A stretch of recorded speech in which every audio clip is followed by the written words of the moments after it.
crafty friends, it's Jess from jesscrafts.com, and today I have a new video featuring some products from Kat Scrappiness. I showed in my recent haul this butterfly backdrop die, and I showed the card, so I wanted to give you a tutorial for how I made it. So I started with the Kat Scrappiness butterfly backdrop, and I die cut it out of pink, and then I die cut it out of white many times, and that was to create the layers for a shaker card. I'm going to stamp the You Are Loved sentiment from Honeybee Stamp's Beautiful Life stamp set, and I will heat emboss that, so I'll use my embossing powder bag and some VersaFine ink. I'll sprinkle some clear embossing powder over it, and then I will heat set it with my heat gun. I like to use a stamp positioner tool just so that I get a really crisp, bold sentiment. The VersaFine does a great job of stamping sentiments without a stamp positioner, but when you have a little bit bigger or thicker of a sentiment like this, I do find it quite helpful.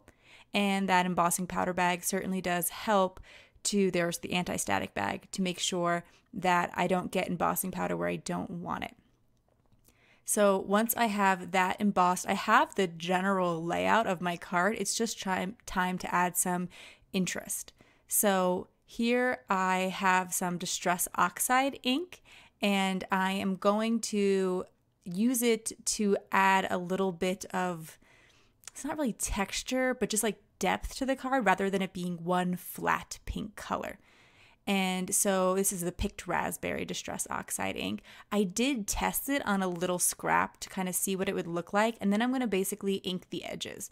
This was something that was like all the rage years ago, where you would distress the edges of everything, and usually you'd use like a brown color to make it kind of look aged. But I do like that it makes it look less plain. Then I just don't really love the look of solid cardstock. And then to add an extra bit of interest and sparkle, I'm going to spritz it with some clear shimmer spray. And part of the reason that I chose to do that is making this card for my mom, who loves pink and loves butterflies and loves sparkle. So I thought, why not add that little bit of interest there? So to make the shaker, I layered a whole bunch of the butterfly die cut out of white on top of each other. And I did it just like this, where like I was adding a whole bunch of tape and some glue. I did a combination of tape and glue because I like the tape tends to lay a bit flatter and it's faster to apply.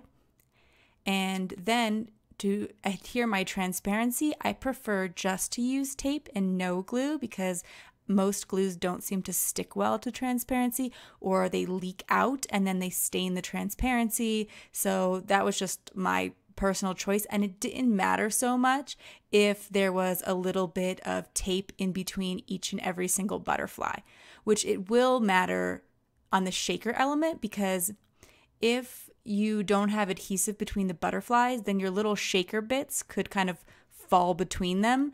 But that's not as big of a deal when you are dealing with just that top layer, because there's going to be no sequins between the top pink cardstock and the transparency layer.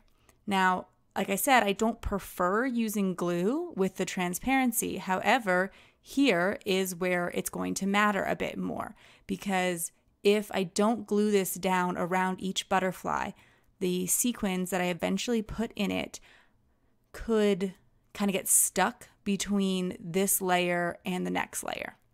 So just something to think about with shaker cards. It won't necessarily happen, and so if you prefer not to do this step, you could certainly skip it. And I do try to use a very light amount of glue so that it is less likely to have any issues with like there being like glue spots on the transparency. I'm taking Kat's rainbow confetti dots and using that as my shaker material. So each individual butterfly is a shaker. I think this is the easiest way to create a shaker with backdrop dies or like background dies. You have to, well, I feel like it's easiest to, instead of using foam tape, just use layers and layers of the die cut. It certainly can be time consuming, but laying down all that foam tape in between everything would also have been quite time consuming.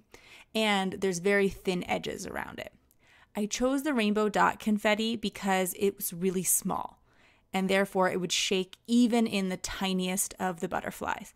So I'm going to make sure that I get the sequins into the butterfly holes. I don't want there to be any sequins kind of stuck between the two layers, as that again could cause more sequins to fall out if it's not laying perfectly flush. Here I found that some of my butterflies were a little too full, so I'm just using my fingers to kind of like pick up some extra sequins. I don't want there to be so many sequins that it doesn't even move. I think that's a fun look too, and you could do that, but I wanted to have a bit of a shaker effect. I think that filling them would also be a fun but different kind of look. So again, I'm going to go in with tape, and I believe I'll use the combo of the tape and the glue again for this to really make sure that the sequins stay in each of the little butterfly shaped holes that I have created for them. No, I didn't show you the gluing, but sorry, I added a little glue there too. Then I am ready to adhere this to my card base and add my extra little embellishments.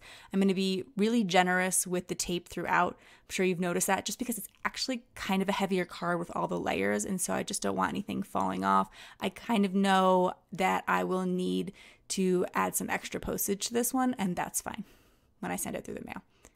I'm going to adhere some Kat Scrappiness Fuschia Jewels around the You Are Loved. They aren't super noticeable because it's pink on pink, but again, the person that I'm sending this card to loves pink and sparkle, and so I think that subtlety will still be appreciated, and I would rather do the pink on pink than add another color to it.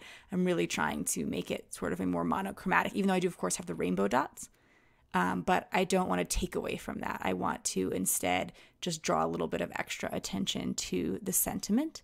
So I'm going to glue one medium and one small. Each of the Kat Scrappiness Jewels packs have several different sizes in it, so they have like a large, a medium, and a small at least. Then I actually saved all the butterflies that I cut out with the backdrop die. So every time I cut out a backdrop die, I got a whole bunch of butterflies. And I thought, well, why not save them? Because they could easily become embellishments on a card. And lo and behold, by the time I got to the end of this card, I was like, I really wish I had some extra butterflies for it. So it worked out perfectly. And I'm just going to kind of play around with which butterflies I think would work out well. You might have noticed I made a visual triangle around the sentiment. And I did the same thing with the butterflies. And that is it for my card today. If you like this video, please give it a thumbs up. If you're interested in more crafting tutorials, be sure to subscribe to my channel. I'll leave you links in the video description to the products that I used, as well as a coupon code so you can save at Kat Scrappiness. Thanks so much for watching. Bye!